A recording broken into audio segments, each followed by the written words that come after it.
What is up, everybody? Welcome back to another edition of the Sheehan Show here on Sherdog.com. And today is a betting show, but a betting show of a different ilk.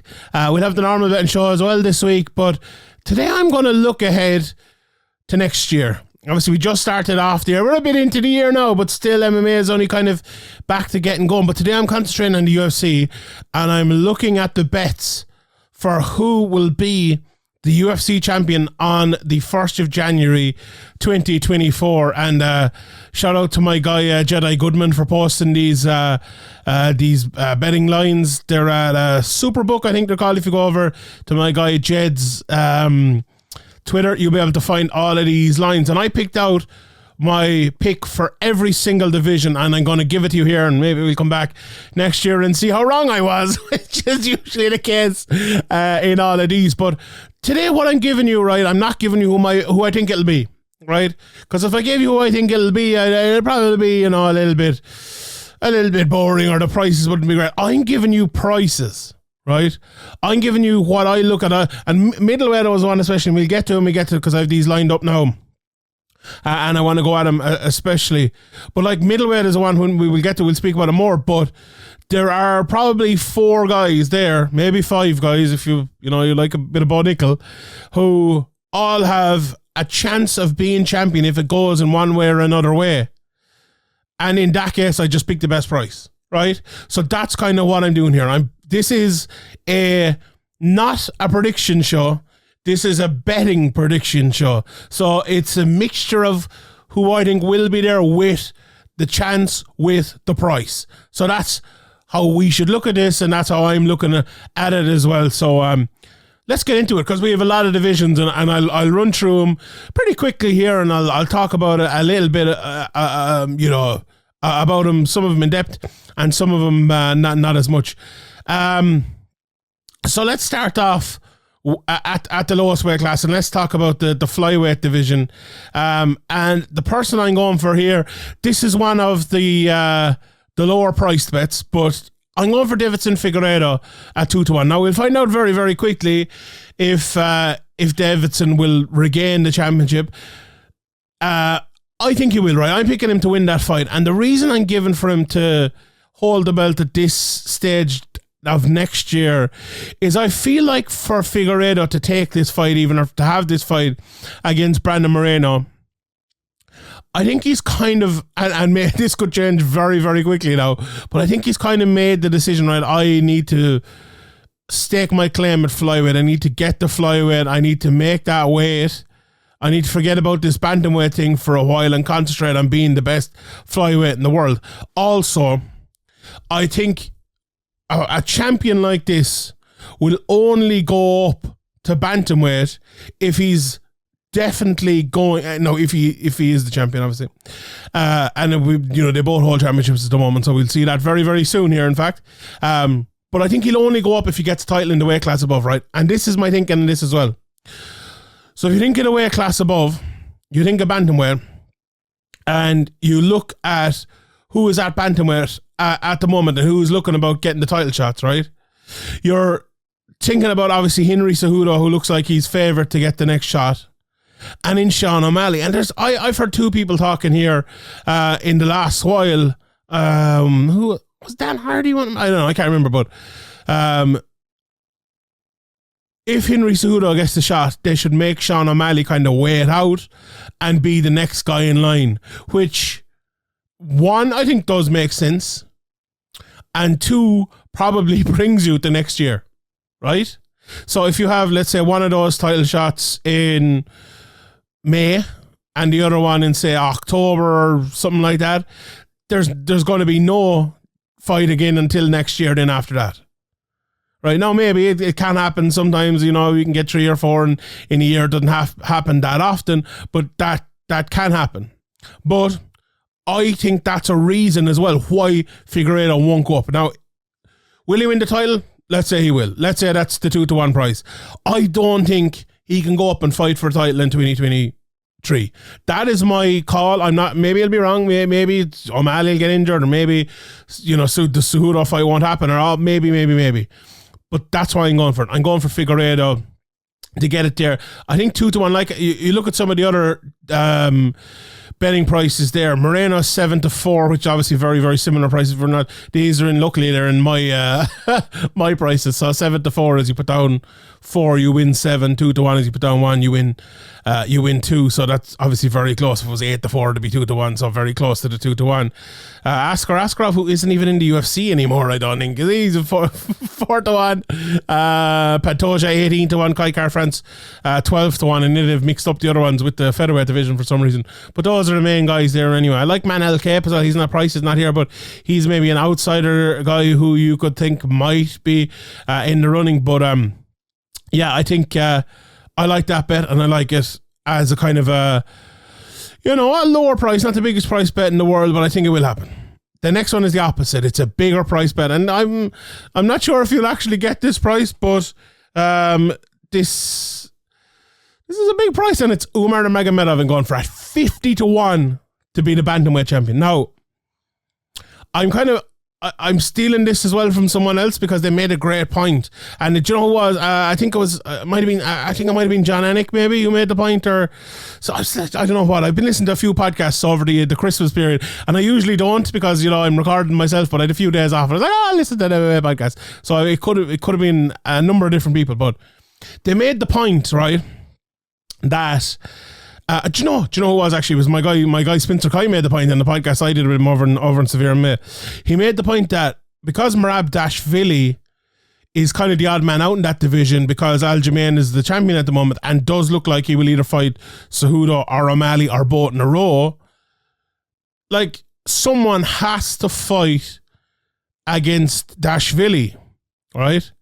And who is it going to be that fights against Dashvili? Right, who is going to be?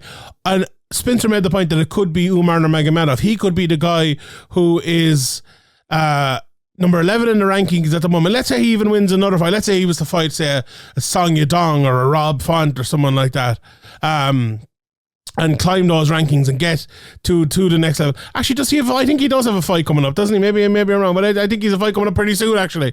Yeah, he does. He's fighting Ronnie Barcelos. Maybe by the time this comes out, that fight could have already happened by the time this comes out, so never mind. But that's an interesting fight, right? And it's interesting that that's very, very, I suppose, early in the year. He's the type of guy I don't think he'll be hanging around, right? So let's say he wins that fight, gets into the top 10, could be fighting someone like Merab, right? If he fights Merab is ranked number 3, beats Merab, he's right there. He is right there. So my talk earlier, right, about, and I stand by what I said about, okay, it could be Cejudo, it could be O'Malley. I'm taking a 50-1 shot it's not that. And I'm taking a 50-1 shot that it's not that. Umar gets the Dashvili fight and Umar beats Dashvili. Now, those are a lot of things to happen. But 50-1 is a big price. 50-1 is a big price. You look at some of the other prices, Cejudo 94, don't like that. Don't like that for a guy coming off such a long layoff. Aljamain 9-5, that's probably the lower price one I would go for. Sean O'Malley 8-1, I think that's a very good price. Chito Vera 8-1, that's not a bad price. I actually like Yan at 6-1. That's one I think could happen. Like this division as well, it feels like we know what's going to happen in this division, but if past this prologue in MMA, we don't have a clue. We don't have a clue what's going to happen. We really, really don't. So I think it's an interesting division, and I've gone for an outsider in this one. I haven't gone for many outsiders. That's the biggest price I'm going to give. There's only one near, not even as big as that, not even close as big as that, but there's only one or a big price here. But yeah, I'm going for Umar Nurmagomedov, because and the reason as well I'm going for it is because none of those others like completely stick out to me. None of them completely stick out to me. So I'm going for Umar in the wild one. The flyer. Let's call it a flyer. Right. I'm going to go and look at the 3 women's divisions because featherweight isn't there next. But strawweight, Rose Namajunas, I'm going at 5-2. Now, Rose has obviously fought and beat the champion twice already before, if I'm not mistaken. She's 5-2, 5-7. Zhang Weili, Amanda Lemus 8-1, Yan Xiaonan 14-1, and the rest. I don't think there's anyone else there at the moment that massively stands out to me in terms of someone who's going to win and someone who's going to beat Zhang Weili, right? And I'm not sure, and I'd be very interested, maybe it'll happen pretty quickly, but who is going to actually fight Zhang Weili next? Is it going to be Rose? And I think it might actually be better off if Rose fights someone else that didn't fight Zhang Weili. And the weirdest thing about this, right, is, and this, we're 360 days away nearly at the time of recording this from when the person has to be champion. So much can happen. Like someone could lose this year in a non-title fight and still become champion and be champion by the end of next year. Like that could happen. Someone could take a short notice fight. Someone could have 4 fights in the year, lose 1, win 2, then get a title fight and be back in there. Anything can happen. Anything can happen in mixed martial arts. We have to remember that as well. And in the strawweight division, it's been mayhem. It's been back and forth and back and forth. Now, you would think after all the back and forth, maybe we'll have a time of calm. Maybe Zhang Weili will hold on to the title for a while. And maybe she will. But I'm very interested to see what the next move of Rose Namajunas is. And can she regain the title? And like if they fight, like, okay, here's the question for this, right? Do you think Rose Namajunas and Zhang Weili will fight in 2023? Right? I think most people will probably say yes to that. Whether it's early or late, or whether it's probably won't be early now, whether it'll be in the mid part of the year or late in the year. And if either of those two things are correct, would you take a 5-2 bet on Rose Namajunas still holding on to it towards the end of the year? I think that's a good bet. Honestly, I think it's a good bet. Maybe not the best bet in the world. This is actually the one I probably struggle with most in terms of finding one that I could even argue strongly for. But I'm going for Rose Namajunas. Right. The next one I'm going for, and I really like this one, and here's my thinking behind it. I'm going for Erin Blanchfield at 14-1. So impressed with her against Molly McCann. Now, obviously, Molly is a good fighter, but not the best fighter in the world. Erin Blanchfield is currently ranked, let me just look at it here, at number 10. So there is a bit of rising to do. But I think she will get a big matchup coming up here soon. Whether it is, an Andrade or a Murphy or a Chuque. I could see her fighting Chuque against someone like that. And obviously, Manon Fiorot is there in front of her, and Valentina is still the champion. But here's my reasoning on this one. And, maybe I'll give my pick for the Bantamweight champion as well at the same time. And here it is. Bantamweight champion, Valentina Shevchenko, 15-2. And that's the reason. I think Valentina this year will go up. I think she'll fight Amanda Nunes. And I think she'll beat Amanda Nunes.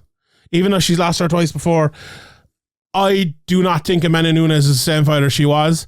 I think Shevchenko has had at least one poor outing recently. Maybe 1.5 poor outings. And I think it's because she doesn't have the challenge. Or, mentally doesn't have the challenge. I think Amanda Nunes' poor performances are more to do with her coming towards the end of her illustrious, brilliant GOAT career. I really do. And I think if Shevchenko went up, she has the 2 losses, Nunes has the 2 wins. Who's going to be mentally more prepared for that one? I think it'll be Valentina. I think she'll win. So Valentina champion there 15-2, and then it leaves a void at 125 pounds. Now, maybe Valentina will try to hold on to 2 belts and do all of that. Maybe she'll try to get 3 belts and go up and fight at 145 pounds. There's no betting on that one here. But I think if she lets go of the belt or goes say up for the 2 belts above, I think Erin Blanchfield I think it's between herself and Manon Fiorot. I think it'll probably be the 2 of them fighting for the title. Honestly, towards the end of the year. That's my call. Now, maybe it won't happen. Maybe that's wrong. But I think Erin Blanchfield is brilliant. I think she's absolutely fantastic. I think she will get a big fight coming up. I think she'll win it. And I could definitely see her being champion. 14-1. Say with the proviso that Shevchenko is gone, which I think will happen. There you go. I like that one. And obviously we've given Shevchenko for the other one. Let's look at some of the other prices around there. Valentina 1-2 to hold on to the belt. which, you know, maybe she will. Talia Santos 6-1. Manon Firo 8-1. Aaron is at 14-1. Chukagan 25-1. Grassa 25-1. Casey O'Neill, another one, 30-1. Tracy Cortez 50-1. Macy Barber 50-1. Lauren Murphy 60-1. You know, if I was to pick out one of them, maybe Casey O'Neill 30-1. I think she still has another bit of time to go. I think Blanchfield is ahead. Firo might be the one as well. Like, let's say Firo gets, let's say if it's Firo Santos or Firo against, you know, someone else. I know she's fought Chukagan, but a Grasso maybe or someone like that. I could see Firo winning it. So that 8-1 price is not a bad price at all. And at bantamweight then, Nunes 4-9 to hold on to it. I wouldn't be betting on that at all. I think this is Amanda Nunes' last year's champion in the UFC, and that's sad to say because I'm a massive Amanda Nunes admirer. I think she's absolutely brilliant, but yeah, I think she's on her way out, if I'm being honest. Shashinko 15-2 is a great price, almost 8-1. You know, almost 8-1. Pena 10-1, no. Vieira 10-1. Maybe the one I like is Aldana 16-1. If Aldana fights Shevchenko, I think Aldana beat her. I know I wouldn't in a million years. I wouldn't have said that 2 years ago. Not in a million years, but I do. I really think Shevchenko is on the way out. Now let's see that fight happen. Let's see me pick Shevchenko because I'll probably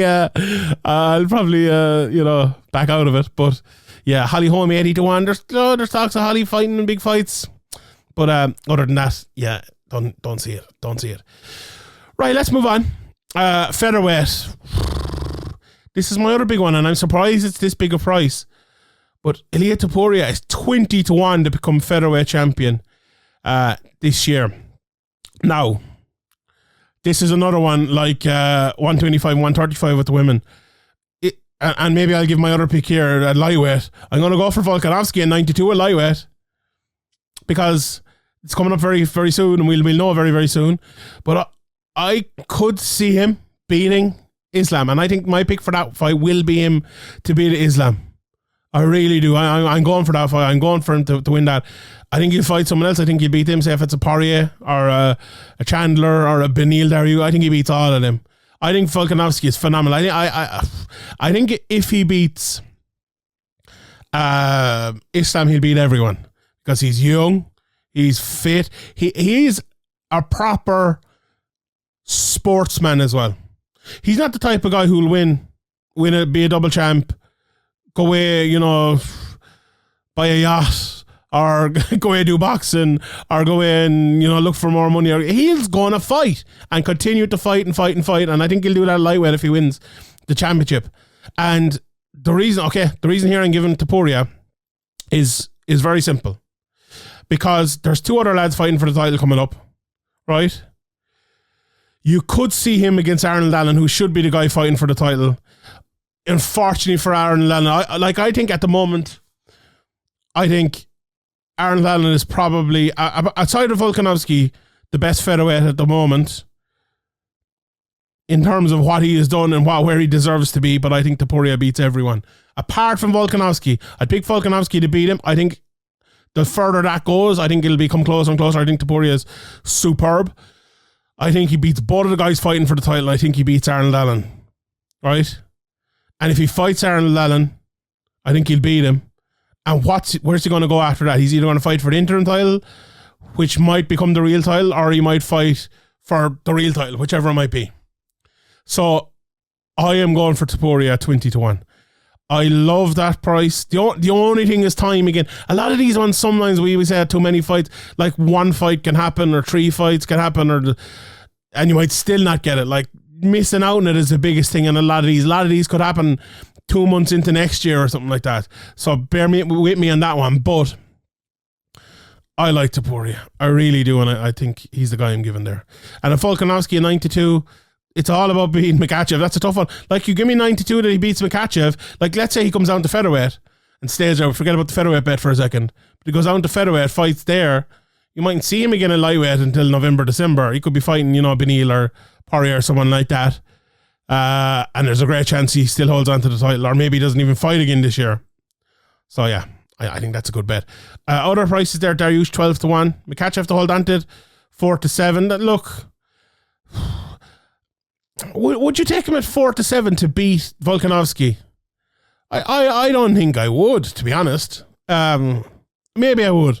Maybe I would take him at that. No, man, I probably wouldn't. I wouldn't. Well, maybe most would. But then he needs to win another fight, maybe another fight after that. That's tough. Don't think that's a great price at all. Oliveira 10-1, Poirier 18-1, Gaethje 30-1, Conor McGregor 100-1. Can you see it? Paddy Pimblett 200-1. If you want to rip up some money, put it on that. So yeah, Gamrot 80-1. I know my guy Sean Denny has called that one. So yeah, some good prices there. Welterweight. Welterweight's an interesting one, guys. Welterweight is an interesting one. I'm going for Kamaru Usman at 7-4. And the reason I'm going to go for that one is, is this fight with Leon Edwards going to happen? Now, maybe by the time this comes out, maybe it'll be, announced and all of that. But is it happening? Is it happening? Look, if it does happen or if it doesn't happen, I think he'll regain the title this year. I think he's too good. It sounds like Edwards is not going to fight Chimaev, even if the Usman fight doesn't happen. So let's say Usman fights Edwards. I think Usman will win. Let's say Usman is out and Edwards fights either Masvidal or Bilal Muhammad. Let's say any of them three guys, I think Usman beats him. So and I think he will get the next title shot after that. So whatever way the cookie crumbles coming up to like September, in my opinion, and my opinion is often wrong, I think Usman will be champion. Now, the big one in there is Chimaev. What's going to happen with Chimaev? Where is he going to go? I have a feeling he's going to go to middleweight, and I haven't picked him in middleweight, which is weird because I do think Chimaev will be champion. It's just I feel like getting caught in two divisions is actually not benefiting Chimaev at the moment because we have likely rematches in both divisions, which is really bad for him. He's like, oh yeah, I'm probably arguably the best fighter in both of those divisions, and I can't get a fight for the title in either of them because there's probably rematches happening in both.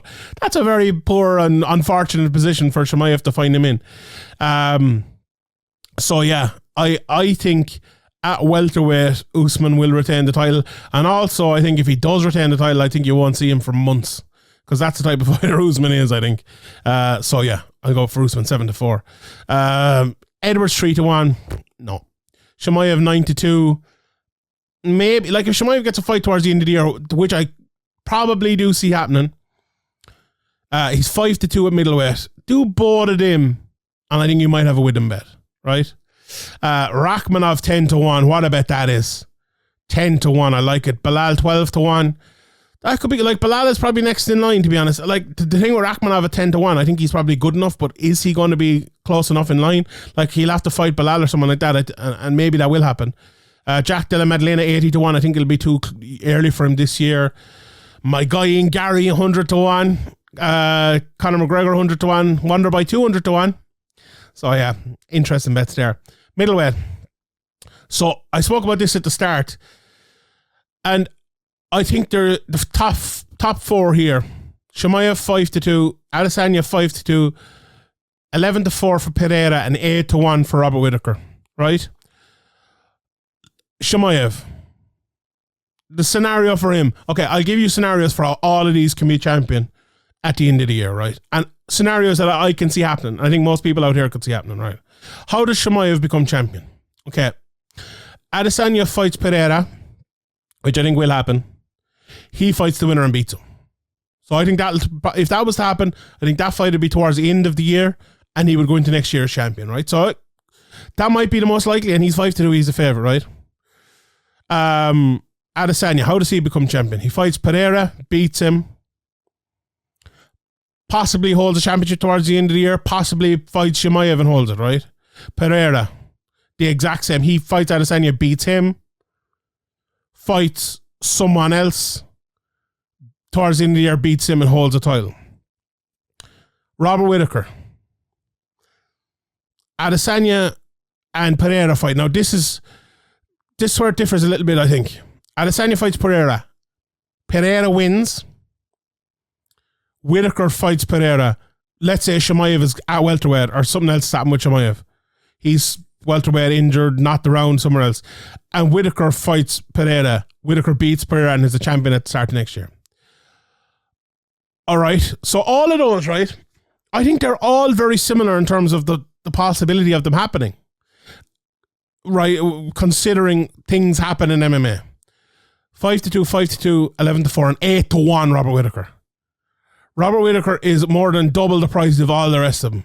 So I'm going for Robert Whittaker. I'm going for Robert Whittaker 8-1. Like, if you were to have Robert Whittaker versus Alex Pereira tomorrow, I think Robert Whittaker wins that fight. I think he beat Alex Pereira handy enough, really. I think Robert Whittaker wins that fight all day.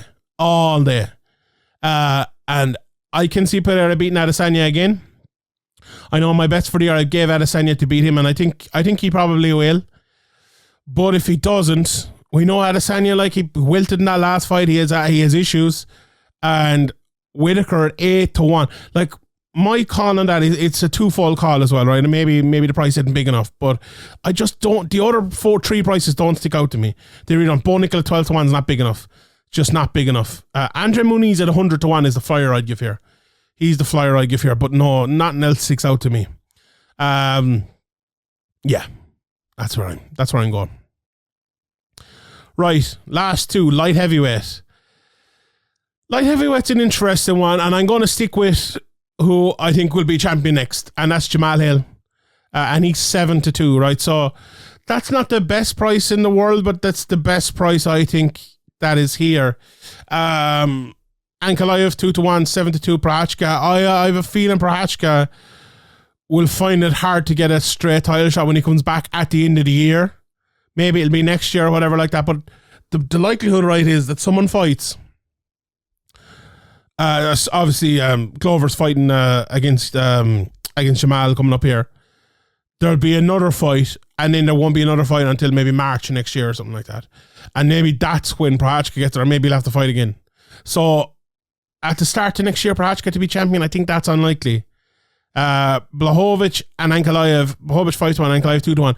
I think they're going to struggle to get title shots. Really, I really do think they're going to struggle to get that. Rakic might be the one who is well timed at 30-1. Jaltan Mead at 25-1. That's interesting. I think that's too low at the moment. Glover 10-1. Like, Glover could beat Jamal. He could beat Jamal. He really, really could. Paul Craig is not down here, right? And 200-1 are the big outside prices here. If Paul Craig beats Johnny Walker and Jamal wins the fight here, Paul Craig only 18 months ago went back to Scotland with Jamal Hill's hand, his arm. He broke his arm off his body and took it home to Glasgow with him. Like, he should be calling him out there mad if he wins a fight before Jamal even fights. Like, he's not even down in the betting. I think it's a little bit disrespectful. But yeah, I'm going for Jamal. I do think he will beat Glover. I think he will fight. I think I could see the Paul Craig fight happening. Really good. The thing here as well is, right, or I could see the Rakic fight happening. I think he'd be favourite in that one as well. There's so many people have fought for a title over the last while. I'm very interested to see what happens. Also, could John Jones come into the mix? Like, if John Jones goes to heavyweight and loses, will he stay at heavyweight or will he come back down to light heavyweight? I don't think he'll retire. That'll be interesting as well. So that's maybe one we look at towards the latter half of the year. But the last one here, I'm going in the heavyweight division. Cyril Gane 5-1. I think that's a brilliant bet. Really, really do think it's a brilliant bet. Like, everyone wants Francis versus John. I want Gane versus John. That's the fight I want to see. That is the fight that I want to see more than anything. I absolutely love that fight. Love that fight beyond belief. I really, really do. You know? I think look, I don't know what's going to happen. I think Francis will either fight John Jones for the title at the start of the year in the first 4 or 5 months, right? Start of the year is a bit first 5 months, first 6 months. Or John will fight someone else for the title. And then there'll be another fight towards the end of the year, and then that'll be it, right? So, who's John going to fight if he doesn't fight Ngannou? It's probably going to be Stipe, I would say, and if not, Cyril Gane, right? And no matter who he fights in that first fight, if it's not Gane, I think he will fight Gane in the second fight. or the champion will fight Gane in the second fight, whether that's Stipe or whether that's Ngannou or whether that's Jones. I think it'll be Gane in the second half of the year if it's not Gane in the first half of the year. And I think he'll beat every single one of them.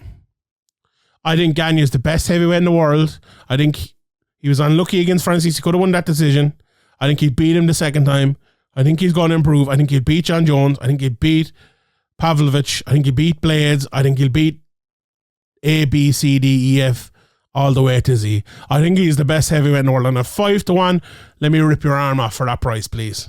Let me absolutely rip your arm off for that price. So yeah, I'm going for that one, and that's it. I'm not even, the rest of the price is John Jones 13-4. No thanks. 23-20 Francis. No thanks. Pavlovich 9-1. Nah, keep it. Give me your 5-1. Give me your 5-1 on Cyril Gane. So yeah, there you go. And that is it. I'll run you through them again. Flyweight Figueiredo 2-1. Bantamweight Umar Nurmagomedov 50-1. 5-2 for Rosenam Yunus. Aaron Blanchfield 14-1. Shevchenko at 15-2 at featherweight. I'm going for Topuria 20-1. Volkanovski 9-2 at lightweight. That's a bit risky, but anyway. Kamaru Usman 7-4.